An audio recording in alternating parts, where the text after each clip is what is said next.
राम मंदिराचं लोकार्पण जसजसं जवळ येत आहे तसतसे आरोप प्रत्यारोप वाढत चालले। ठाकरेंची शिवसेना आणि राष्ट्रवादी काँग्रेसच्या शरद पवार गटातील जितेंद्र आव्हाडांकडून राम मंदिर लोकार्पणावरून टीका केली जाते। देवेंद्र फडणवीसांवर राऊतांनी निशाणा साधलाय, तर फडणवीसांनी केलेल्या वक्तव्याला आव्हाडांनी उत्तर दिले।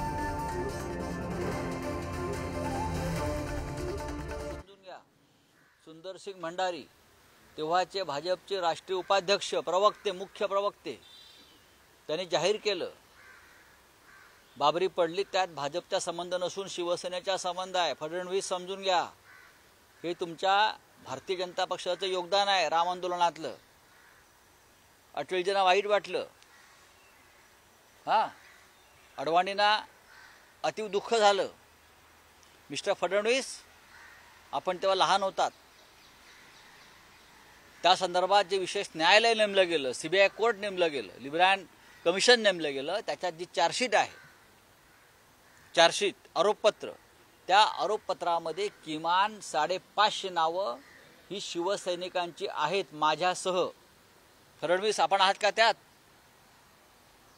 आपण आहात का? उचलली जीभ लावली टाळ्याला, उगाच मूर्खपणा करू नका। ही ठाणे जरी धर्मनगरी असली तरी इथे काही महाभाग राहतात। राम काय खात होते सांगणारे? आता राम काय खात होते ते बाजूला ठेवा, पण तुम्ही नक्की शेण खाता हे आता आमच्या लक्षात आलंय।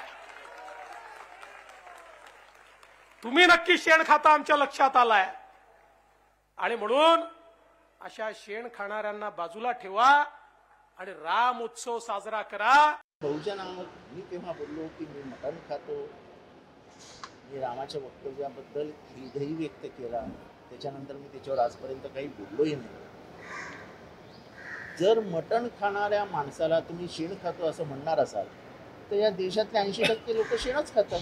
तुमच्यातले अनेक जण मटण खातात म्हणजे शेण खातात, त्यांच्यातले अनेक जण मटण खातात म्हणजे शेणच खातात। शेण आणि मटण असं जर तुम्ही बोलणार असाल आणि कधी कधी तुम्हीही खाता।